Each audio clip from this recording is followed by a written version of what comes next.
Boa noite, pessoal! Sejam bem-vindos à live com a professora Erlaine Roberta e já vou chamar aqui o povo para participar da live aqui junto conosco para compartilhar esse tema maravilhoso com o convidado mega super especial, que é o nosso doutor.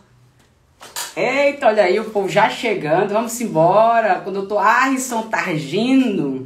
Hoje vamos falar dos meios alternativos de resolução de conflitos. Então, vamos lá, gente. Vamos começar aí, ó, coraçãozinho, para poder chamar chame aí o público, chame o pessoal, para que vocês possam receber o melhor conteúdo aqui da internet, junto com o Dr. Arrisson Targino.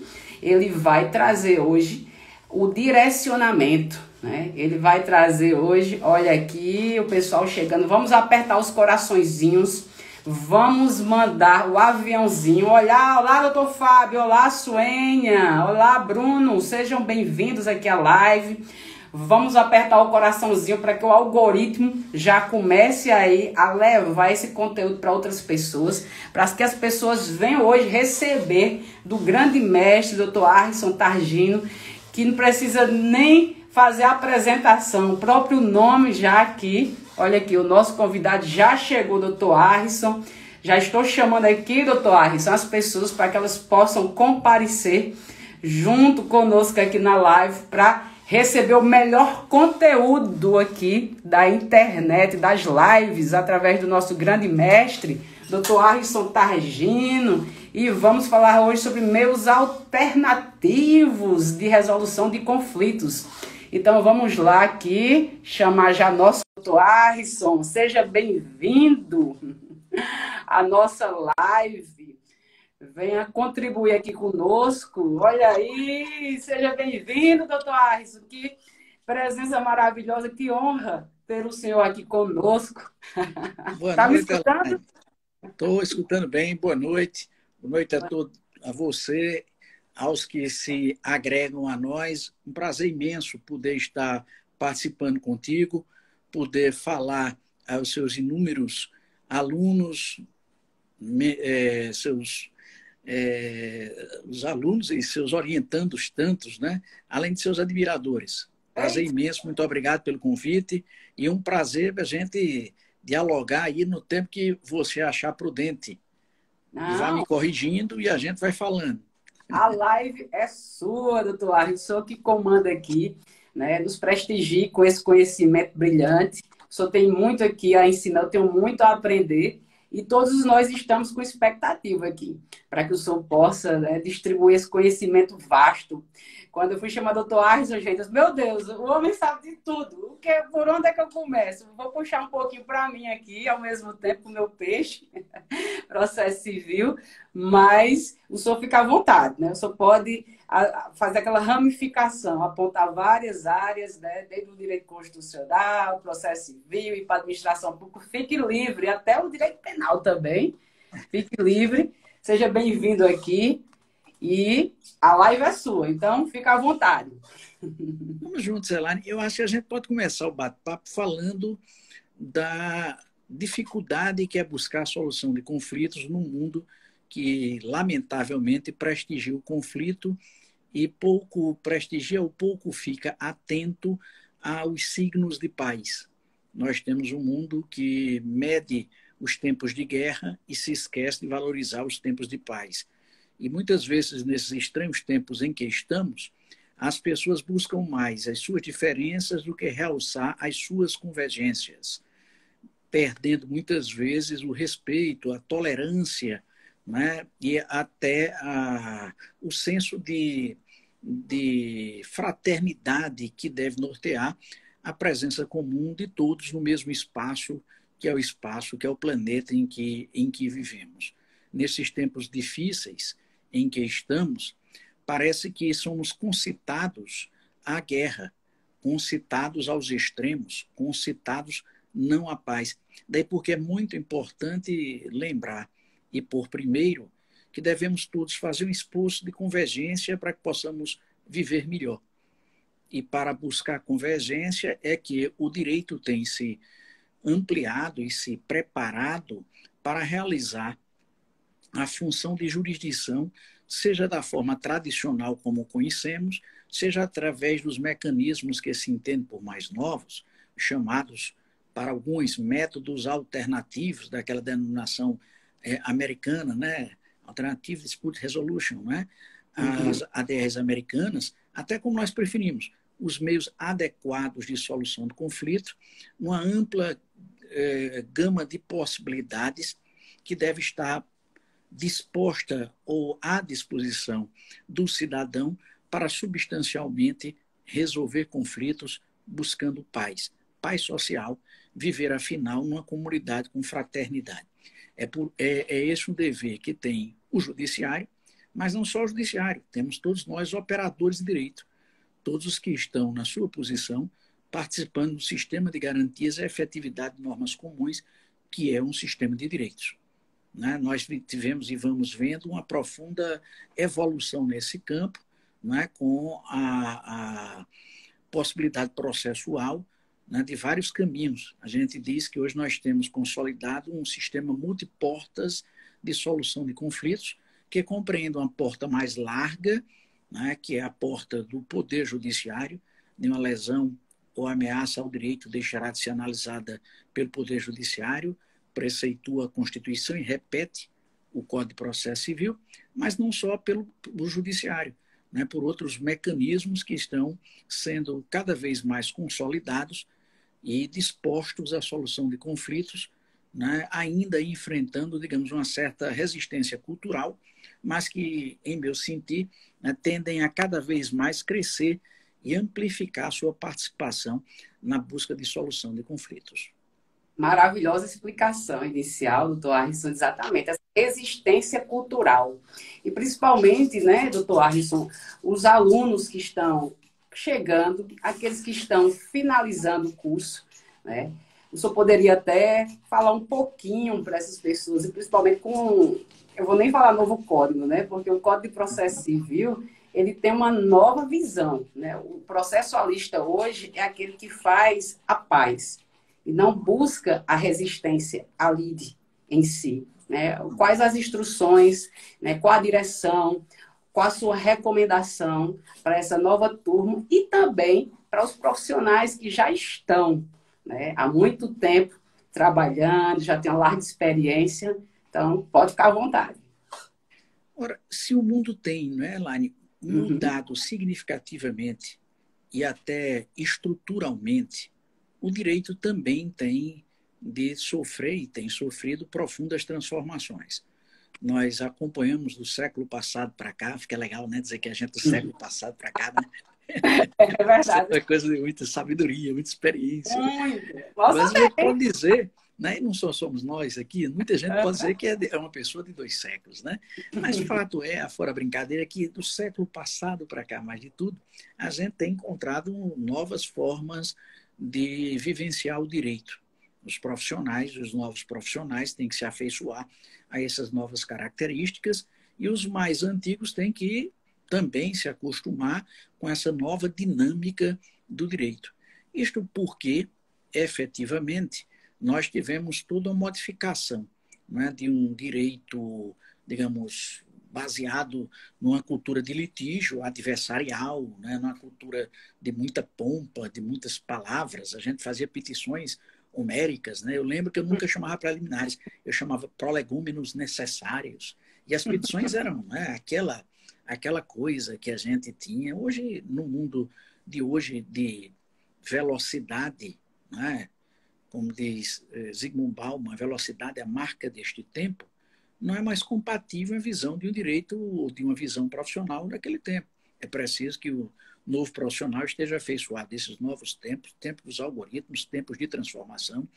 Rick Becker disse que a gente não está se transformando, na verdade, é uma metamorfose do mundo, e as profissões todas passaram por isso.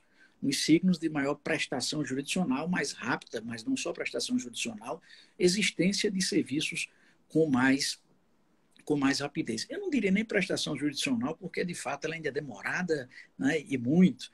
Mas, assim, há uma necessidade de resposta maior e o profissional tem que estar predisposto a oferecer resposta. Quando me perguntam hoje, qual a sua área?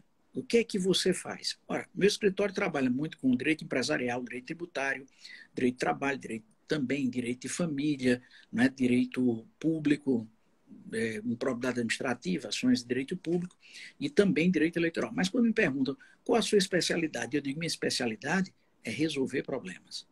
Esse é o profissional que deve estar sendo preparado nesse novo tempo. Utilizar toda a mecânica que existe para resolver problemas, né? E não trazer problemas para o cliente. Resolver o problema. É isso que ele busca. Ele busca um advogado para resolver problemas. Se fosse para dar problema, ele já tem um dele, né? Ele busca aquele profissional que resolve problemas. E para resolver problemas, o profissional tem que se reescrever, buscando signos, né? Se atualizando. Você veja que a quantidade de acesso a dados que a gente tem hoje é tamanha que a dificuldade é lidar com dados. Sabe, no meu tempo do primeiro escritório, eu tinha na minha mesa um vademecum. Vademecum, todos conhecem hoje, aqueles vademecums universitários, mas não é desse, era um bem grandão de Osni Duarte, né, com folha, papel, bíblia, porque lá era o repositório de leis que eu tinha acesso. Então chegava alguém, algum caso de licitações, algum caso de... Né, eu abria a lei lá e ia atrás da lei para enquadrar. Não, a questão é de aluguel, é locações, aí atrás da lei das locações, né, e ir atrás da dificuldade de acesso a alimentos. Mas você tem isso tudo na internet, à disposição, www.planalto.gov.br, tem toda a legislação federal atualizada todo dia, né? Você tem a jurisprudência disponível nos sites do tribunal, todos www.tribunal.juiz.br, o que te dá uma enorme quantidade de dados para você buscar o quê? Solucionar conflitos. Essa é a missão do advogado de agora. E é por isso que a justiça também está mudando. E ela precisa mudar para fugir dessa grandiosidade digamos, dessa cara antiga ainda que a justiça tem. Né? A justiça brasileira é uma justiça muito, muito cara, né? Muito... Nós temos aí um país de muita litigiosidade, somos o país no mundo, né? Segundo números confiáveis, que tem a maior quantidade de ações e demandas do mundo. Terminamos o ano passado com cerca de 80 milhões de ações tramitando na justiça. É muita coisa, absolutamente muita coisa. No judiciário, muito caro, que consome cerca de 1,5% do PIB brasileiro. Basta comparar que os Estados Unidos, o judiciário lá consome 0,15%, na Itália 0,19%, na Alemanha 0,32% e o nosso consome 1,5% do PIB.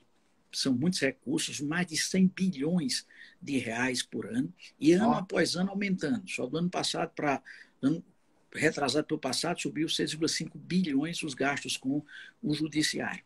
E esse judiciário tem que cada vez mais se abrir para resolver com prestimosidade, com rapidez, os conflitos ou reconhecer, como tem reconhecido, suas dificuldades, numa posição de humildade institucional e abrir-se a outras mecânicas de solução de conflitos, né? Como vem fazendo o judiciário por um esforço, sobretudo do Conselho Nacional de Justiça e dos tribunais que eles se agregaram, que desde 2006 institui uma política de incentivo a outros meios, aos meios adequados, né? Aquilo que a gente conhece como negociação, como mediação, como conciliação, como arbitragem, todas as mecânicas de solução outras de conflito, o judiciário tem admitido e até estimulado, né? Desde 2006, dizia eu, e em 2010, com a resolução 125, se implanta um estímulo direto, uma política nacional estimulando os tribunais a criarem mecânicas de solução consensual, porque se percebeu que esse judiciário que temos não consegue, na forma tradicional de resolução de lides, como construímos o processo, dar cabo da enorme quantidade de demandas a si submetidas. E vem-se no estímulo imenso dessas soluções, outras que não aquelas mediadas necessariamente por uma sentença, por uma decisão judicial, né, como forma de garantir menor custo, mais rapidez de acesso e também, sabe, Erlaine, você conhece bem isso, né? você que é uma professora, todos nós, você sabe bem disso, é que esta solução consensual leva uma vantagem social ainda maior, porque ela traz uma predisposição psicológica e não traz consigo uma derrota psicológica que é própria dos sucumbentes, dos que perdem no poder judiciário.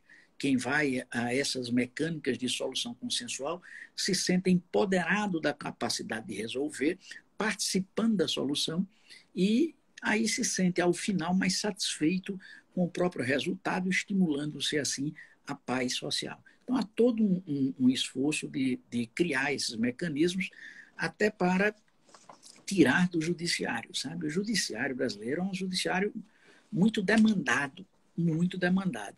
Né? Dizia eu, muito custoso, que envolve muita gente, são cerca de 450 mil pessoas, desses 18 mil juízes, o resto servidores, que trabalham no judiciário brasileiro, é uma imensidão de pessoas nos 5 ramos de justiça. Na justiça comum estadual, com 79,6% dos processos, na Justiça Comum Federal, com 13,6% dos processos, e nas justiças especiais, a trabalhista, com 5,9% dos processos do Brasil, e as outros ramos, eleitoral e militar, aí somados todos com 0,9%, né, de ações, desse conjunto aí de 80 milhões de ações. Percebe-se, né, que essa estrutura grandiosa, né, ela é difícil de lidar e tem dificuldade de dar retorno efetivo às demandas, motivo porque insisto, né, e é o motivo de né, é o lema da nossa conversa, é preciso estimular e bem os métodos, né, de solução consensual de conflitos, e me parece que nesse caminho, além do judiciário, o legislador, né, acordou para a necessidade de integrar estes meios à sistemática de solução normal, e é isso que nós estamos vendo, não é verdade? É. E graças a Deus, né, doutor Arrisson, que houve essa mudança de pensamento para que a paz social pudesse ser estabelecida e estamos lutando, porque é uma questão cultural, além de ser cultural, né, também tem que trabalhar dentro das pessoas e os profissionais, né? E antes da gente continuar aqui, eu quero aqui agradecer a presença. Nós temos um público aqui maravilhoso, muito bem qualificado. Eu peço até desculpa se eu não falar o nome de todos aqui, mas nós temos aqui doutora Gisele, temos também doutora Gisele colocou aqui 2 mentes brilhantes de Campina, temos também aqui doutor Gustavo Moreira, né, Adri Gaião, Cecília Duran, muita gente aqui, doutor Arrisson, é porque tem muita gente. Que Eu bom, peço amigos, né? Amigos e pessoas que gastas a você seu prestígio, né? Eu gostaria de saudar todas as pessoas de Gisele, né, competente e decente, e também do Conselheiro Estadual do OAB, Gustavo Moreira, colega competente, né, ator do direito, todos eles sabedores bem da necessidade de a gente, né, ao lado de um judiciário forte e leve, nós temos uma série de mecanismos de solução que possam ajudar a resolver o problema dos clientes de todos. É verdade, doutor Arrisson. Aqui também tem Cássio e colocou aqui também Luiz, né? Luiz Neto. Sempre muito bom ouvir, doutor Arrisson. Parabéns pela Oi, live. Luiz. Doutor Arrisson, já que a gente está falando da OAB, o senhor falou agora, pontuou, e a OAB, né? Eu sou como conselheiro federal, falo agora aqui do nosso conselheiro estadual. Qual a visão também em relação à OAB para essa prática, né? Para essa paz social? A OAB foi uma forte presença na realização do novo Código de Processo Civil. O novo Código de Processo Civil contou com a participação de vários colegas advogados. Aliás, né, eu lembro que, com alguns juízes amigos, diziam que esse é o Código dos Advogados. Né? Um certo exagero, porque o Código traz alguns preceitos que levam em consideração, né, a presença do advogado, como aquele das chamadas suspensão processual das férias do advogado, que antes não se tinha, né, das garantias fortes dos valores constitucionais, como o contraditório, como a necessidade da diminuição das nulidades, o respeito, né? Enfim. Então, a ordem sempre vibrou e tem apoiado todos os esforços, né, de que significam promoção de mecanismos de solução consensual. Com a presença do advogado, isto porque, como técnico habilitado e treinado para perceber a noção exata de direitos, o advogado termina evitando que a conciliação, a mediação ou a arbitragem seja realizada sem garantia dos direitos das pessoas. Por exemplo, as pessoas, né, às vezes tendem a buscar mecânicas de solução litigiosa sem ter alguns cuidados e pagam um enorme preço por isso, por esse descuido de não ter uma assistência jurídica integral ao seu redor. Eu lembro que, por exemplo, algumas incorporadoras de imóveis estão vendendo imóveis e pondo no pacto de venda, no instrumento de compra e venda, uma cláusula compromissória de arbitragem. O que é isso? Uma cláusula lá ao final que diz que, se tiver conflito naquela relação, será resolvido por uma comissão arbitral tal. E as pessoas assinam muitas vezes sem perceber, e depois, quando tem problema naquela relação, querem ir para a justiça, e se a questão for levada à justiça e a outra parte se antepor ao processamento na justiça, a justiça não terá como fazê-lo, porque faltará aí um pressuposto processual de validade extrínseco, porque existente um pacto de arbitragem. E eu lembro bem que, certa feita, uma pessoa me procurou e disse: mas, doutor, acha essa cláusula não deve ser nula, porque eu assinei, eu não tenho esse conhecimento. Vai ser difícil convencer um juiz que você comprou imóvel por quase R$1 milhão e não tinha consciência, um hipossuficiente, ou não se deu o cuidado mínimo de pedir a um advogado que lesse antes. Nesse trabalho todo de busca de conciliação, de busca de soluções consensuais, de mediação e de arbitragem, o advogado não deixa de ser fundamental. Mesmo que se pense, como o Tribunal de Justiça da Paraíba está pensando agora, numa startup de conciliação, uma estratégia de cadastrar pessoas que captem conflitos que possam ser levados ao judiciário, é bom nunca esquecer a necessidade dessas pessoas estarem devidamente acompanhadas de advogado, que possam ajudá-las a perceber bem os seus direitos e as posições estratégicas que devem ter frente ao conflito. A Justiça Federal, por seu turno, né, permite que a pessoa busque por WhatsApp, né? O WhatsApp o programa, né? O Quero Conciliar da Justiça Federal, mas todas elas haverão de ter muito cuidado para garantir que haja um advogado por trás dessa mecânica, né? Seja essa mecânica extrajudicial, seja mecânica judicial. Porque na judicial, aí não há se dúvida, é preciso ter advogado, porque tramitam ações sem advogado em raros casos. As exceções do habeas corpus, dos juizados, de eventual ação trabalhista, de violência doméstica, são absolutas exceções, porque nós sabemos de há muito que a presença do advogado, de um conselheiro, evita um sentimento de perda maior pela parte, porque o advogado, ajudando e auxiliando, pode favorecer a construção de um consenso até mais rápido, ou não indicar quando a posição estratégica não for favorável a seu cliente, dentro do direito natural que o advogado tem, de seu dever de defender o seu cliente e os interesses para os quais foi contratado. Então, a advocacia vê sempre na estratégia, né? A advocacia negocial é um ramo muito intenso hoje, né? A advocacia negocial, ela vê sempre com muito bons olhos, porque permite, insisto, né, favorecer a solução de conflitos da forma mais adequada. O que é que a gente busca sempre lembrar? Nós temos um sistema multiportas. Uma porta é o judiciário. Para alguns conflitos, sim, o judiciário termina sendo mais indicado. Para outros conflitos, não.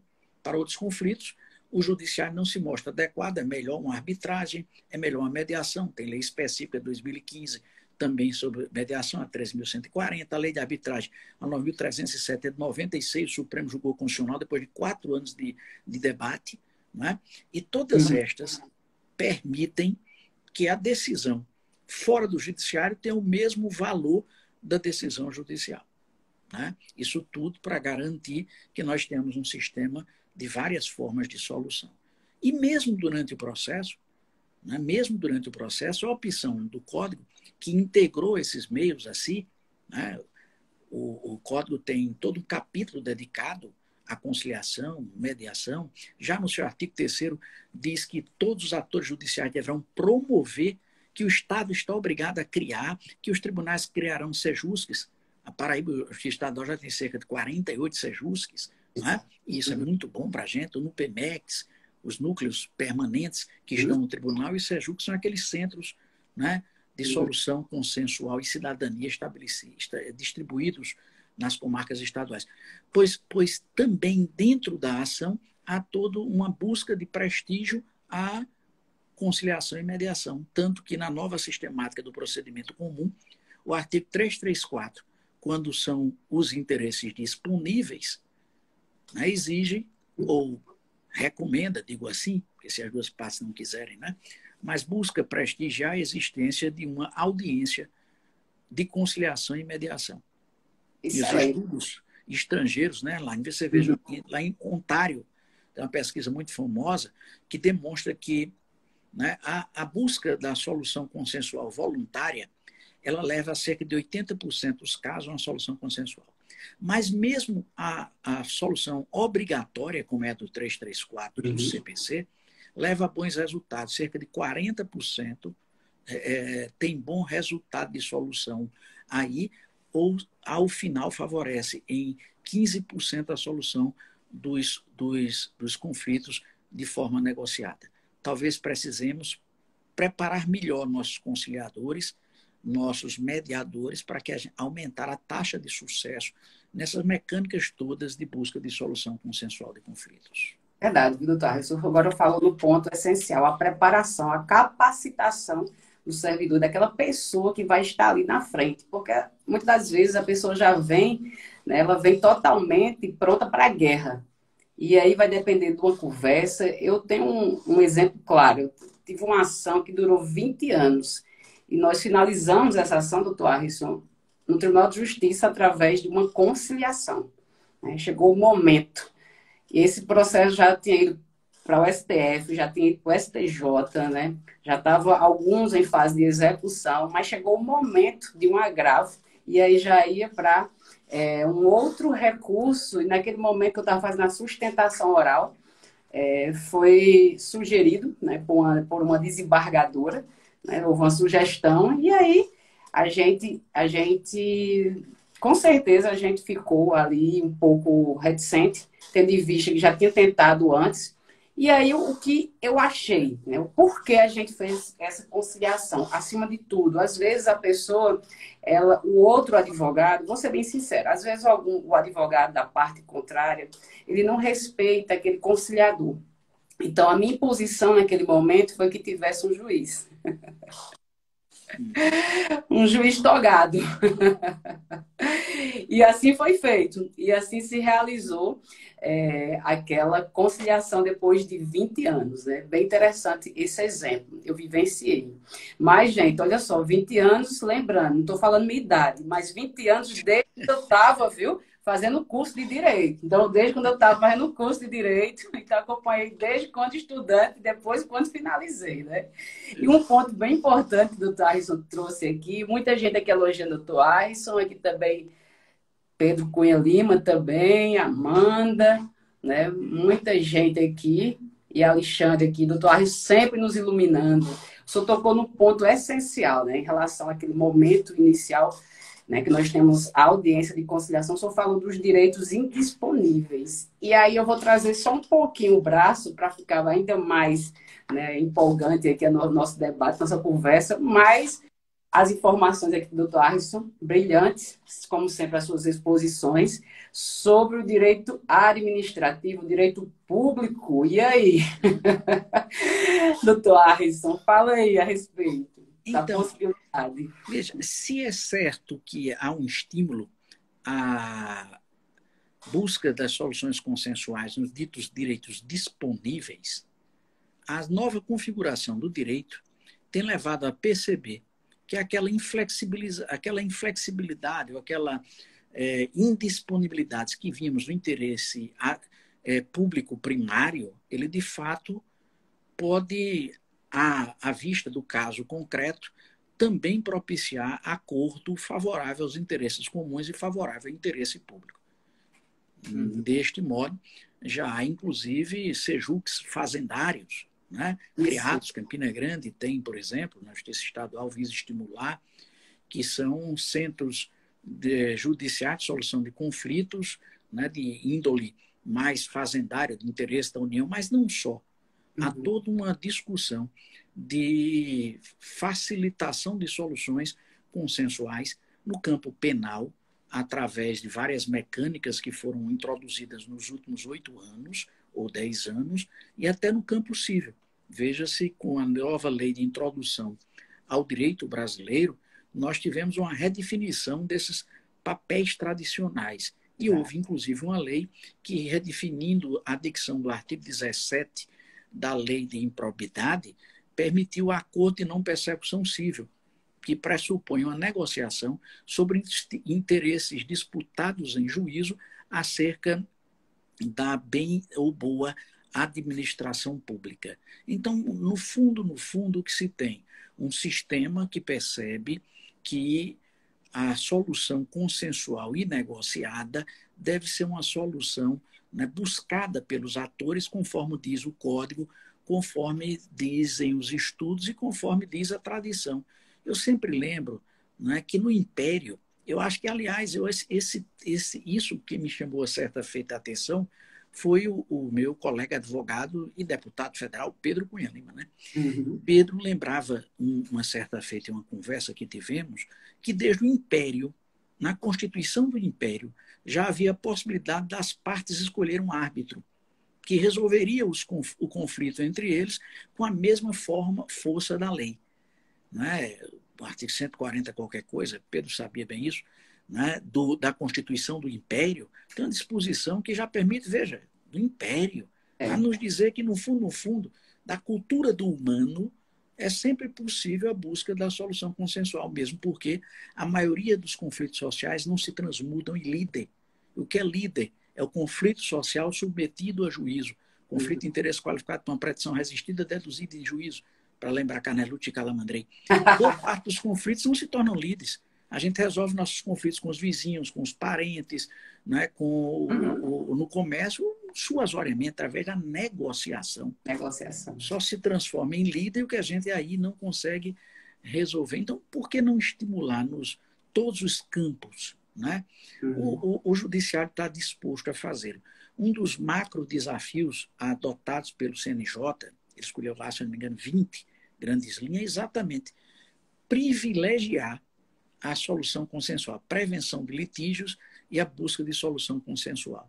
Eu lembro bem que o ministro Ricardo Lewandowski, quando era presidente supremo, na abertura do ano judiciário, né, decretou a falência do judiciário. Ele está, da forma como está, o judiciário não tem condições de sobreviver e prestar o seu serviço público. É preciso estimular meios, ele ainda chamava, alternativos.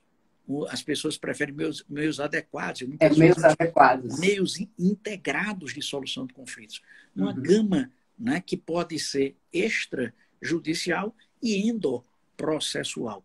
Né, o tempo todo, e aí também na área do direito administrativo, a gente tem que estar aberto a isso, porque uma ação custa muito e demora demais. Elaine, o CNJ, de 4 anos para cá, começou a fazer uma coisa que pouca gente percebeu. Me desculpe a franqueza. Fica à vontade. É a jurimetria. O que é isso? Medir o tempo das coisas. Quanto tempo custa uma ação no Brasil? A gente ficava chutando a partir das nossas inferências pessoais. Olha, você teve uma experiência de uma ação que demorou 20 anos. Você tem uma ação que está aí amadurecendo há quantos e quantos anos. Tem umas ações que são mais rápidas, a gente sai chutando a partir das inferências. Hoje, não. O CNJ publica o Justiça em Números. No último Justiça em Números, por exemplo, está lá dito que uma ação na Justiça Estadual, que é a mais extensa, a Justiça Estadual tem 79,6% dos processos brasileiros, demora em média 3 anos e 5 meses. Olha só. Isso é em primeiro grau. Se você conta mais a média de 8 meses, né, você vai ter a ideia de que, em média, uma ação demora 4 anos para fazer um ciclo, fora aí o cumprimento, né, a denominada execução do título Exato. judicial, que é a execução da sentença. Então, a gente tem um procedimento complexo e, por isso, demorado. Né? Pela primeira vez, nós estamos diminuindo a quantidade de acervos. Até 2017, a gente só fez aumentar. 2017 foi o primeiro ano que o Brasil teve uma parada na quantidade, ou seja, saiu tanto quanto entrou. A partir daí, a gente está com um ciclo bom. A gente está com um ciclo, a gente julga mais processos do que entra no ano. Mas, mesmo assim, ainda temos aí um acervo imenso de ações que serão resolvidos, sobretudo, com essa perspectiva. Agora, para conversar, buscando diálogo, é preciso ter pessoas que sejam dispostas a isso. Você falou lá atrás, eu não fui sensível para explorar o tema, me permite explorar. É preciso formar novas cabeças. Né? Daquele advogado litigante que nós fomos preparados, nós preparamos uma geração que busca solucionar conflitos, né? Que busca resolver conflitos. E aí essa cultura muda as pessoas. Não adianta chegar numa audiência de conciliação e simplesmente perguntar: tem condições de fazer acordo? A parte não, a outra não. Concitadas as partes, dizem não ser possível acordo. É claro que quem chega à audiência chega naturalmente trazendo as queixas de vida que traz consigo. Ora, quando a gente briga, todo mundo aqui já brigou alguma vez, né? Eu sei que uns mais, outros menos, mas eu já briguei muito. Né? Até dentro de casa. E às vezes a gente fica emburrado e não quer dar a mão a torcer, não é assim? Não quer voltar atrás, não tem isso. Assim é a vida. Quando as pessoas chegam na justiça e encontram aquele local todo, né, fechado, as pessoas não se dispõem a se abrir. Elas tendem a se reservar. A busca da conciliação passa por muitas coisas. Passa por uma nova cultura, uma nova perspectiva. Acho que a doutora Ivna Mozart, que é uma grande juíza de Campina Grande, que é apaixonada pelo tema, certa feita conversava comigo e com Bruno Isidro, o juiz Bruno Isidro, que é um dos maiores especialistas no Brasil na temática, e eles me falavam de um esforço que há de ser feito na própria arquitetura da sala de sessões. A Alemanha, por exemplo, as alemães, a partir de 4 anos para cá, nas salas de sessões normais, elas são circulares hoje. A sala de sessão da gente, do judiciário, é algo que tem um púlpito, onde em regra fica um juiz, né? Lá em cima, de lado um membro do Ministério Público e alguém da escrivaninha para secretariar, e as partes ali. Essa arquitetura distancia. Tanto que os sejusques, esses centros, quando são feitos, pode ver, a arquitetura deles é completamente diferente. É uma sala, né, em círculo, né, ou oval, a mesa. As cores também são cores mais assim, tendentes a pessoa a se desarmar. E a postura de quem está conduzindo também tem que ser uma postura de desarme, tem que ser uma postura de autoridade. Né? Se não tiver, você busca o juiz como você buscou, né? Tem que ter autoridade, mas tem que também mas tem que ter capacidade de diálogo, capacidade de ouvir e olhar. Tem gente que fala com a pessoa olhando para o celular. É claro, meu querido, que você não estabelece uma conversa com ninguém desse jeito. Você vomita o que quer, você fala o que quer. Né? Se você quer estabelecer, você tem que olhar, tem que ver a semiótica das pessoas, a semiologia dos gestos, dos rostos, que expressa sentimentos. É por isso que quando a gente dá aula hoje, né, nesses negócios digitais, a gente tem dificuldade, que em sala de aula a gente vê quando os meninos estão gostando ou não da aula. Né? Das minhas aulas eu notava cedo que eles desgostavam. Né? Aí eu tentava apressar. Mas é um sintoma, né, de sentimentos que hoje a gente não permite. Ora, quem vai fazer negociação tem que olhar. Tem que buscar convergências primeiro, para depois é a sala de divergências. Você não senta numa mesa só já pontuando divergências, não. Porque todos nós temos convergências e temos divergências. As divergências deixa para depois. E quem faz bem isso, dá certo. Veja que o Brasil, o judiciário em si, tanto o judiciário trabalhista, 24% em média dos conflitos trabalhistas terminam em negociação. Em alguns locais, esse percentual é ainda maior.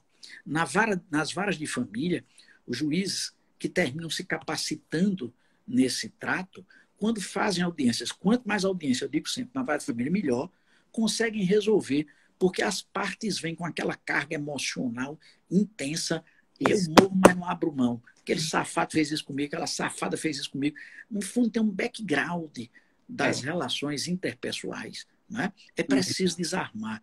Um juiz, uma juíza habilidoso muitas vezes tem sucesso e faz com que uma ação de 20 anos, como essa que você lembrou, ela termine sendo resolvida, e isso é muito bom até para a gente buscar diminuir essa quantidade de ações que temos aí encalhadas na justiça, né, que é um profundo problema que temos. Nós temos uma justiça, insisto sempre em dizer, com muitos processos, e temos aí alguns problemas de produtividade nesse campo, não é objeto da sua fala, mas fica aqui um lembrete. A Paraíba não anda bem. No índice de produtividade de juízes e servidores, lamentavelmente, a maioria dos tribunais paraibanos está nas piores posições. Fico muito satisfeito quando vi o esforço que o presidente do Tribunal de Justiça, Márcio Murilo, fez para buscar melhorar. Eu acho que esse ano passado, que os números ainda não vieram, melhorou. E percebi que o presidente Saulo, que assumiu o Tribunal de Justiça há bem pouco tempo, Saulo Benevides, um homem experiente, disse que a sua meta é a celeridade, porque significa maiores resultados e aumentar a produtividade dos nossos juízes e servidores. Não vai uma crítica específica, mas o judiciário, que já é meio rançoso, no caso da Paraíba, ele está ainda um pouco pior, e o dado não é meu, não. É do Conselho, que você não precisa brigar comigo, não. Vai brigar com o CNJ. Porque o CNJ disse que, por exemplo, a produtividade nossa, né, dos juízes paraibanos aqui, está dentre as 3 piores da nação. Meu Deus. Né? E isso leva a gente não a criticar, porque eu aprendi a admirar juízes. Os bons juízes são a grandiosa maioria, né? Fazem a grandiosa maioria. Mas leva a gente a ver e no que estamos equivocados, no que estamos errando. E também para nós, advogados. Eu acho que, por exemplo, essa postura litigiosa exacerbada de alguns, ela precisa ser vista dentro de uma perspectiva que leve em conta o interesse do seu cliente. Porque às vezes a gente briga por a gente mesmo. Tem gente que vai para uma audiência, parece que vai para uma guerra, sem uma base concreta mais sólida, e fica lá a verborizar, a gritar para simplesmente, né, ter suposto sucesso. Isso a gente precisa se olhar também. Eu falo aqui também enquanto advogado, para não dizer que eu estou falando só dos outros. Lembrando que é certo que o advogado, na defesa de seu cliente, ele, né, é natural, ele, né, se emocionaliza, ele leva a toda a carga da defesa, que deve ser ampla, geral e restrita, para lembrar o que lia nos muros de minha juventude. Eita, meu Deus do céu, eu estou arriscada no show aqui, gente. Ele passou pelas várias esferas aqui, principalmente trouxe dados. Eu estou com a pessoa certa, na hora certa e com o mestre certo, porque quem assistir essa live, que ela vai ficar gravada aqui, né, vai ter uma iluminação, um direcionamento e, principalmente, né, o conhecimento, que eu digo, doutor Arrisson, que o conhecimento liberta. Quando você começa a ter conhecimento, você não vai ser direcionado, você vai ter, né, a sua concepção daquilo ali. Aqui nós temos o quê? Diretrizes, nós temos dados, nós temos a própria, eu posso até dizer, a própria experiência. Além disso, uma pessoa capacitada, que é o Dr. Arrisson, né? Ele tudo aqui está falando totalmente aqui, fundamentado, né? Não existe aqui na live, né, nada fora do contexto, mas está tudo no contexto, tudo evidenciado, e trazendo também lições, né, do dia a dia, lições da doutrina, que também tem um conhecimento ali, e além de tudo trazendo a sua experiência, que é o brilho essencial, né, de um grande profissional. E as pessoas aqui estão adorando, né, dizendo aqui show, e outros aqui dizendo que é um tema muito interessante. E lembrando, né, doutor Reis, a gente sempre, quando vai ensinar, o que eu sempre falo para meus alunos é essa nova concepção, né, do processualista, de não litigar, de você procurar a conciliação, de você procurar uma mediação, de você ter empatia. Né? O senhor falou também nessa parte estrutural. Realmente, as salas de conciliação, elas são totalmente estruturadas para que haja aquele conforto, para que não tenha aquele distanciamento, mas que a pessoa venha ser acolhida. E tudo isso vai refletir. Então, precisa realmente de uma capacitação. Aquele profissional tem que estar né, também capacitado, né? Então, quando eu estive no centro, lá no Tribunal de Justiça, né, eu até admirei e até hoje eu elogio a forma pela qual tanto eu como profissional fui tratado, como as partes que estavam também, eles estavam sendo tratados. Então, o profissional que fez isso, ele merece o meu reconhecimento. E além disso, né, a gente está trazendo mais um direcionamento aqui para que as pessoas, os estudantes, os profissionais, eles despertem. Porque a tendência, né, doutor Arnes, a gente vê que o Poder Judiciário, o senhor trouxe esse dado aí tão triste em relação ao Tribunal de Justiça, né? Um dos 3 piores dados. Então, isso aí deve servir de alerta para o nosso Poder Judiciário. E você, que é advogado, deve refletir, né? Qual saída realmente tomar. É necessário você dar continuidade, porque a qualquer tempo você pode fazer essa conciliação. Né? A gente tem que saber que existe a renúncia. Né? Você não vai sair ganhando, como diz, você vai sair num acordo. Né? Aí vai ter aquela transação, né, doutor Arnes? Pode ficar à vontade. Estou dizendo aqui, aula magna, É show, isso. todo mundo elogiando como sempre, doutor Arnes. Nós temos o privilégio de contar com amigos assistindo, daí os elogios. Mas veja, essa é uma questão cultural, sabe? Nos Uhum, Estados Unidos, na maioria dos estados, e digo na maioria porque os Estados Unidos o processo é estadual, na maioria dos estados, você não pode ingressar na justiça sem antes exaurir a possibilidade de negociação ou busca de conciliação. Você assiste um filme americano e percebe isso. Boa parte se realiza, inclusive, nos escritórios de advogados, reuniões gravadas, né, que uhum. servem, sim, de elementos. Quem assiste Suits, né? É, Naquela série, né? Tem lá, o cara grava, tal. Aquilo tudo é absolutamente verdadeiro, o sistema que eles adotaram. No Brasil, nós pusemos muito peso nas costas do judiciário e no prestígio da decisão judicial. Nós vimos aí buscando construir nova cultura. Em 96, quando o Brasil surgiu com a lei da arbitragem, denominada Lei Marco Maciel, foi um escândalo para alguns. Essa lei permite que as partes capazes e interesses disponíveis elejam um árbitro privado que decidirá sobre a causa, o mesmo dispositivo que tinha na Constituição do Império, e terá, sem recurso, efeito sobre a decisão das partes. Durante 4 anos, o Supremo e a doutrina discutiu se aquilo era constitucional. Ao final, se reconhecendo que o mundo já faz. A arbitragem empresarial é muito extensa no uhum, mundo inteiro e tem resolvido inúmeros conflitos, inclusive dentro do Brasil. Né?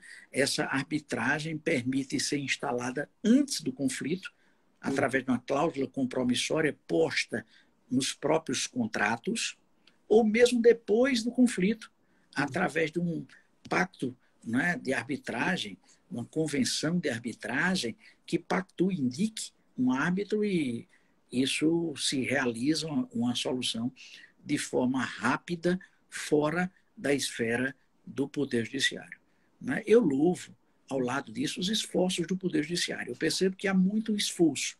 Né? O desembargador Leandro dos Santos era até bem pouco o coordenador do NUPEMEC, que é o núcleo do é, Tribunal Permanente do Tribunal de Justiça. Hoje, quem assumiu recentemente foi a desembargadora Fátima Bezerra Cavalcante. Somos muito sensíveis com uhum, a assessoria de juízes, né, que são sensibilizados. E eu percebo que o Tribunal da Paraíba tem avançado muito no tempo e no tema. Né? Desde os primórdios. Da Paraíba foi um dos primeiros a fazer isso. Lá em Guarabira, acho que uma experiência, o presidente do tribunal era, se eu não me engano, Abraão Lincoln, e o juiz Bruno Isidro fez uma ação nesse sentido, né? Nessa busca de soluções consensuais e de estímulo às soluções consensuais endoprocessual. Para o profissional do direito, né, o operador do direito, os advogados como eu, esse sistema é um sistema que só traz vantagens. Agora, eu também devo alertar que é preciso respeitar as posições estratégicas das partes. Nem toda boa causa, né, de solução é uma boa causa aos interesses das partes. Aí cabe o advogado aferir. Mas, inegavelmente, a diminuição do tempo, do custo do processo, por si só, já significa, digamos, uma pista no sentido do valor que tem essa estratégia de solução consensual. Agora, para isso, a gente precisa mexer com a cabeça da gente e entrar predisposto a ouvir e predisposto a entender a razão do outro, se a alteridade, se pôr na posição do outro, porque assim fica mais fácil buscar as convergências e eventual solução para os conflitos que passamos. Eu acho que quem puder, na advocacia, fazer cursos voltados às novas técnicas, métodos, tão técnicas, não é só palavra, não. O tempo não nos permite, mas existe uma série de técnicas voltadas a construir a ambiência do acordo e construir soluções. Né? Os que fazem curso de mediação, os que fazem curso de conciliação, né? Há toda uma doutrina do CNJ, há todo um programa de curso, né? É um curso muito bem feito pelo Tribunal de Justiça, pela Justiça Federal também. Agora, em janeiro, teve, inclusive, seleção para conciliadores aqui da Justiça Federal em Campina Grande, né? Enfim, há toda uma doutrina escrita sobre isso no Brasil e fora do Brasil. Né? Há muito tempo se vem percebendo que é preciso estimular. O Brasil, hoje, no global, das ações julgadas, cerca de 11% a 12% é homologatória de acordo. Esse percentual é muito pequeno. Nós precisamos estimular mais espaços e audiências para que sejam feitas esses acordos. Os processos antigos, quando são trazidos à baila numa audiência qualificada de conciliação ou mediação, né, eles sempre se solucionam ou dão pistas. Né? Mas é um dever, eu acho, de todos favorecerem essa ambiência voltada à solução do conflito. A gente vê, né, doutor Arlisson, que o papel do advogado é fundamental. Nós temos o poder judiciário em si, né, a estrutura, mas o próprio advogado, aquele profissional que você vai escolher, tome cuidado, gente.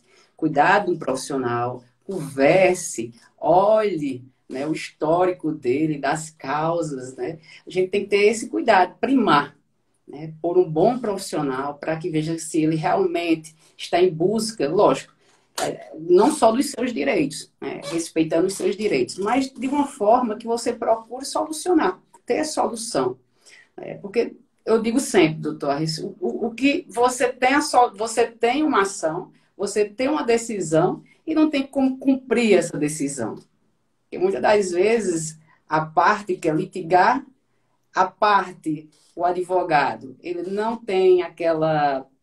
Eu não vou julgar, mas, por exemplo, não tem bens para poder cumprir aquela execução. Então, falhou. Então, para que tanto tempo ali litigando? Por exemplo, no primeiro grau, vamos colocar 5 anos no primeiro grau aqui litigando. Tem uma decisão favorável. Ótimo, ganhou, ótimo, certo. E agora? Como é que eu vou satisfazer o meu direito? Tendo em vista, vamos levar para esse lado financeiro. Isso. Então, Elaine, quem faz essa análise de custos globais, né, psicológicos para a parte e financeiro e de efetividade, né, é um bom estrategista do direito. Isso. Né? O advogado, ele é esse estrategista. Ele vai olhar a demanda, sua perspectiva, seu tempo e o efeito sobre a pessoa também, a parte que isso tem valor também. Né? As dores que emanam de um processo judicial e de um conflito judicializado, né, ou não resolvido. Né? Analisar esse complexo é produto também de uma série de doutrinas. O Galanter falava no litigante habitual e no litigante eventual. O litigante habitual, por exemplo, as corporações, elas estão na justiça o tempo todo. Já entra no balanço da empresa um percentual de reserva de demandas ou de perdas. Então, você liga para a empresa, liga para o banco e diz assim, olha, eu vou lhe processar. Aí o cara faz 312. Que é isso? Foi hoje, só 312 já disse isso. O banco, muitas vezes, né, essa coisa é um litígio a mais, né, é uma ação a mais. Já o litigante eventual é aquele que não está o tempo todo na justiça. Isso. Ele sofre as dores do parto da justiça. E para a audiência já é algo pesaroso para quem entra naquele ambiente de preparação psicológica, de pressão, toda uma emoção que a pessoa traz além do tempo. O litigante eventual na justiça, como diz Galanter, Uhum. ele tem, né, mais flexibilidade e mais fragilidade. Ele tem mais flexibilidade para chegar a acordo, mas também tem mais fragilidade. A importância do advogado para também não permitir que ele venda direito, entregue direito sem, né, nenhum tipo de qualificada resistência, até para quantificar melhor seus interesses, seja no campo financeiro, seja no campo pessoal. Né? Então, o advogado é esse grande artífice. E aí há de ter compreensão. Né? Eu vejo que um conciliador ou outro diz: os advogados vêm aqui e não querem acordo. Não querem acordo, não é só porque não quer. Muitas vezes o acordo não é interessante nessa anamnese do conflito que ele é dado enquanto profissional fazer. Né? O que nós temos, enquanto advogados, é abrir o olhar para também não ficar, né, naquela velha pretensão do litígio pelo litígio, de responder ao colega mais do que responder à própria parte. Às vezes a gente entra num conflito e o conflito se exacerba e você não quer perder. Né? E aí não é esse o signo que vige. Perder e ganhar, no fundo, é satisfação. E satisfação se vem, muitas vezes, ganhando ou perdendo. Né? Depende da situação de cada caso. Aí tem que analisar cada caso. Não dá para dizer também que todo caso, aí é um defeito também comum dos apaixonados. Todo caso se resolve em solução consensual. Claro que não. Cada caso é um caso. Cada caso, as partes têm posições estratégicas para elas, e elas analisam isso, os interesses que estão por trás. Né? É isso que compete ao conciliador, né, e compete ao mediador ver. Para o conciliador que vê conflitos em casos que não tem um retrospecto de vivência, ele pode ser mais afoito, propor soluções. Já o mediador, que é aquele, né, de acordo com o artigo 175, 165 do Código de Processo Civil, talhado para resolver conflitos de pessoas que têm relação pretérita, familiares, trabalhistas, empresariais, etc. Ele tem que ser muito cuidadoso, que ele não pode ofertar a solução, ele tem que fazer o diálogo ser restabelecido. Né? O mediador age de forma mais complexa para tentar construir consensos de diálogo que possam refletir na solução que satisfaça as pessoas. Agora, deixa eu dizer minha experiência. Eu já vi muita gente perder economicamente e sair satisfeito de uma demanda. Porque uma demanda ela tem multifatorial de interesses. Né? É preciso ter essa percepção de que o ganhar não é só o econômico. Claro que na maioria das vezes é econômico, né? Mas eu já vi gente abdicar de suposto direito em nome de uma satisfação pessoal, de eu não aguento mais isso. Olha, eu estou tão feliz com o que conquistei. E o advogado tem que ser sensível a perceber e ofertar ao cliente as múltiplas possibilidades. Se ele não quiser também, o advogado vai lutar. Meu amigo, eu estou aqui para lutar pelo meu cliente. O juiz não vai ficar satisfeito? Bem, com todo respeito, excelência, ao seu papel e à sua autoridade, eu aqui represento os interesses de meu cliente e só a ele busco satisfazer.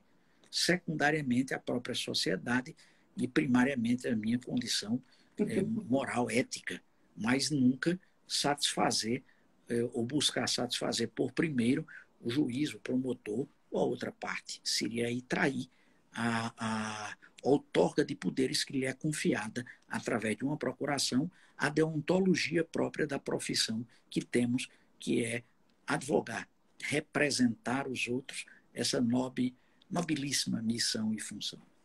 Excelente. Como foi dito aqui, é uma aula magna, com certeza. Por mim, passava a noite toda, viu, doutor Arison? Excelente, excelente. E, como sempre, brilhante, né, nas suas explanações aqui. A gente aprende muito e todos aqui estão maravilhados, né?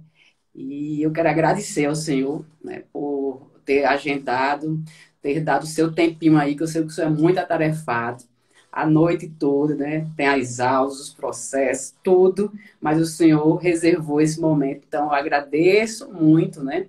Aqui, ó, sensacional. Armindo colocou, o Fará também aqui, né? Muito bom. Excelente, doutor Arison. o senhor esteja convidado em mais vezes, né? Trazer outros temas, mas ainda que possam contribuir, né, para o crescimento, tanto da gente como profissional, como daquelas pessoas que estão finalizando a universidade, que estão iniciando, que estão em dúvida entre o direito ou outro curso. Olha aí, doutor Rodrigo Reu, Grande Reu. lindo, rapaz, olha, se eu soubesse. Doutor Alisson, só sabia que tem uma ferramenta que a gente coloca aqui, 4 pessoas aqui na live. Olha que maravilha. É, cara, eu não consigo ver os nomes aqui, porque minhas naturais deficiências, que estão à vista de todos, não permitem ler esses nominhos aqui, né? Então, tem muita gente passando que eu gostaria de saber, depois vou ver, mas não consigo ver. Mas você falou aí de pessoas que são muito queridas por mim. Rodrigo Reu, além de um excelente profissional, é uma Verdade. figura humana de destaque, entende desse assunto como poucos. Aliás, é um dos precursores dos estudos em É, Campina Grande, na universidade, né, criou o Sejusques, ajudou a criar, nesse esforço campinense. Eu não posso deixar de saudar também a pessoa da juíza, eu já falei dela, mas de novo, a juíza Ivna, que deu um impulso muito significativo em Campina aos Sejusques, e Reu é um dos grandes especialistas sobre o tema, certamente sobre esse e outros. Estaria você muito melhor acompanhada se estivesse com o Rodrigo Reu. Você falou em Armindo, tu citou faz. Armindo Albuquerque, um forte abraço. E dizer a você que o prazer, Elaine, foi meu. Juro a você. Você sabe, quando a gente fica mais velho, a gente fica cada vez mais ansioso de falar, porque já ninguém mais quer nos ouvir. Os alunos enjoam fácil. Dentro de casa, a mulher já diz de novo, os filhos lá vêm, ele com a mesma história. Né? Meus alunos, os pobres, já são vitimados, eles esperam terminar a hora, quando muito, para se livrarem de mim. Então, quando tem uma oportunidade dessa, de ouvir falar com a sua simpatia, competência, né, com o seu público que lhe admira pelo que você é, pela Obrigada. profissional que você é, procuradora do município, professora, destacada, respeitada, né, com uma enorme capacidade de aglutinação, simpatia, né, para mim é um enorme prazer dar voz ao velho que já não tem mais público e me É, permite dialogar com muitos amigos e amigas que generosamente aqui passaram, né, durante esta noite. o senhor é um Muito momento, obrigado. né? É um prazer e para mim foi e é uma honra ter o senhor comigo aqui nessa live. E aqui, ó, sempre gratificante ouvir o doutor Harrison com bons ensinamentos, com grandes ensinamentos, não é uma sumidade, meu Deus, ele trouxe aqui vários pontos fundamentais sobre os meus alternativos. Ele foi na parte constitucional, foi no direito internacional, foi para a própria legislação, foi para a doutrina, trouxe dados concretos do Poder Judiciário, né? Elencou as teses e trouxe de forma totalmente didática, como ele é didático por ser um mestre, né? Toda essa exposição aqui que só a gente mesmo que tem que agradecer. E foi muito, e está sendo gratificante para todos nós ter essa honra, doutor Harrison, conosco, como eu disse. Né? Ele todos os assuntos. Eu disse, meu Deus, o que é que eu vou falar com o doutor Arres? São tantos assuntos que ele domina. Eu disse, fica à vontade, doutor Arres. Agora eu disse, vamos para os meios aqui alternativos, os meios adequados de resolução de conflitos, porque o senhor já é uma referência, né, na nossa advocacia e também, tanto no Brasil, em todo lugar que o senhor sempre está a colocar o seu nome, né, como já procurador do Estado, no Conselho Federal, como advogado, né, como também coordenador na Universidade Federal, em todos os lugares, né, sejam acadêmicos, de pós, nos tribunais, o senhor é uma referência. Então, nada melhor do que trazer o senhor, um grande mestre, uma mente brilhante, para que a gente pudesse ficar cada vez mais enriquecido. Então, já esteja aqui, um grande jurista, parabéns, totalmente. Né? Ele é referência. Vocês percebem quanto a amizade é algo significativo. A bondade natural de Erlaine, misturada com a amizade que nos une, leva aos exageros da fala. Né? Não, Mas eu agradeço, sinceramente, um prazer imenso, né, falar, estar com você. Lhe acompanho muito de perto, vejo o seu trabalho de mentoria, seu trabalho de preparação para alunos, ao que me entusiasma, porque prepara novas gerações. Nada mais gratificante do que a gente poder preparar novas pessoas, né? Ser um certo headhunter e ver valores, pegar aqueles valores e fazer as pessoas crescerem dentro da perspectiva de que estamos num curso que é maravilhoso, que é direito, e cada um não disputa com ninguém. Eu digo sempre que a disputa aqui é com você mesmo, é com sua capacidade de se superar. Quem cedo desperta para isso e quem cedo acorda termina compreendendo melhor o direito, porque aprendendo mais a sua latitude, termina se apaixonando e encontra a sua vocação ou a área que melhor desenvolve suas potencialidades. Quem não desperta para isso, evidentemente, né, Deus faz milagre, eu sei, mas geralmente ele faz com quem se cuida, com quem reza, busca e também dá sua colaboração. E a colaboração é esse, é tentar focar, e eu lhe vejo estimulando essa geração que eu tenho muita confiança e muita esperança que possa fazer um mundo diferente do que a minha geração fez. Um mundo que integre mais, um mundo que seja mais fraterno, um mundo que tenha mais paz, um mundo diferente, que as desigualdades diminuam. Não se vai fazer com varinha de condão, nem ocorrerá de uma hora para outra, mas ocorre, sobretudo, quando a gente desperta a resignação. Não está satisfeito com o errado e buscar consertar o certo. Na medida do possível, em cada um, buscar consertar, buscar ajeitar. E uma forma de fazer é crescer. E crescer é focar em si mesmo, né? Terminar o dia mais rico do que começou. E como eu termino mais rico do que comecei? Assistindo Erlaine, assistindo suas aulas, suas palavras, né? Tendo a curiosidade, indo para o livro, enfim, fazendo valer a pena o destino que se lhe reservou de estar no mundo do direito. Quem faz isso se apaixona. Quem também está no mundo de direito e não está apaixonado, um velho e outro conselho: deixe esse mundo. Não se martirize mais.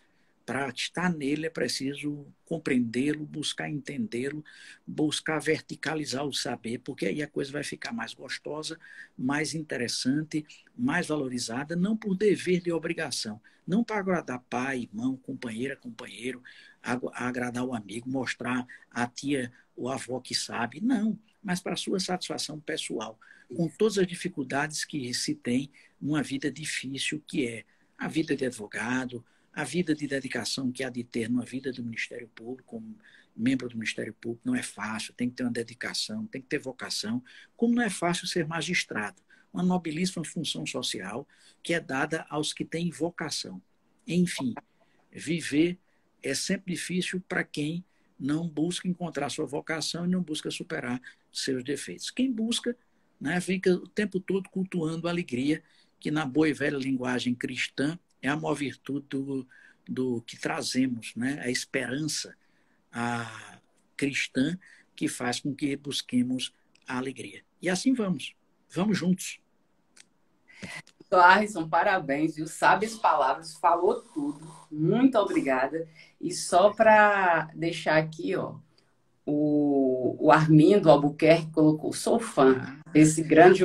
Me permita, esse Armindo Albuquerque é um dos maiores advogados do Rio Grande do Norte. Olha aí. Empresarial, respeitadíssimo no Brasil inteiro, de figura humana maravilhosa e, além de tudo, gentil. Vê-se pelas palavras dele. Um prazer contar com uma prestigiada presença de um advogado respeitado, né, querido e, sobretudo, um mestre de muitas gerações, que é Armindo Albuquerque. Olha aqui, ainda falou, conciliador, ético, e nós temos também aqui Felipe. Felipe também colocou assim, ó: professor Arison. Estou traduzindo aqui para o professor Arison, viu, gente? Ele não está vendo de lá. Futuro presidente da OAB. Tem meu apoio, viu? E Armin colocou assim eu choro. Eita! E José aqui colocou, né, a fala ressoa a sabedoria da idade. Que tempo... Agora não deu para ler, deixa eu olhar aqui. Como um bom vinho que não azeda. Olha aí, doutor Arison. Ei, gente, pois obrigado, doutor Arison. Foi um prazer. Eu sou agora, né, fechou com chave de ouro aqui. Belas palavras, palavras de sabedoria. Como disse aqui, um bom vinho, né? Eu não bebo, mas aqui todo mundo sabe que um bom vinho é deleitoso. E eu que agradeço. É uma honra, como eu já disse antes, e estou também à sua disposição. né? E Moacir também fazendo assim um grande abraço para o senhor. E estamos aqui juntos e é sempre bom escutar e trazer também essa sua experiência para nós. E como sempre, conciliador, pacificador, inteligente, sábio e poeta também, né, doutor Alisson? E na prova, doutor Alisson, já que tem essa ferramenta de 4 pessoas, olha só, eu, o senhor e mais 2 pessoas, meu Deus, aqui a gente vai, Massa, não é? massa. Estou à sua disposição.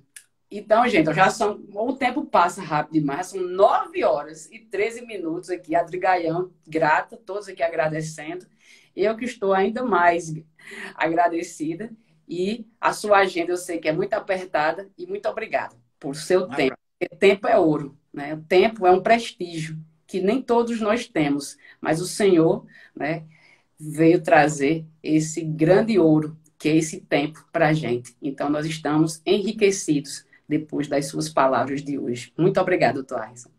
Obrigado, forte abraço a você, Elaine. De novo, o agradecimento por sua gentileza e a todos que nos brindaram com sua presença. Um abraço no coração, forte, né? Então, cuidem-se de si e dos seus, que essa pandemia, afinal, não é brincadeira. Vamos juntos. E só para finalizar, doutor Arison, o senhor falou aí exatamente, né? De você se ver, de você olhar e ter conhecimento da sua missão, né? O maior dom é a esperança, o maior dom é a fé. E além de tudo, para que você possa se ver, se veja, feche seus olhos, tire todos os títulos, tudo, e olhe para dentro de você. E você vai ver a grandiosidade que tem dentro de você. Muitos procuram por fora, mas quando a gente se olha para dentro, olhar mesmo para dentro de si, a gente vai ver um fundamento e vai ver que a gente é imagem e semelhança do Criador. Então, nós somos filhos de Deus, estamos aqui para cumprir uma missão. Então, eu convido você que está assistindo essa live, que vai assistir depois, cumpra a sua missão e chegue no tempo certo com a sua coroa cheia, brilhando de diamantes, de todas as pedras preciosas perante o Rei dos Reis, o Senhor da Glória. Amém. Amém. Pois um beijo, Tyson. Tchau, gente. Até a próxima live. Muito obrigada. E fiquem com Deus. A semana abençoada e produtiva. Um abraço. Tá, tchau, tchau.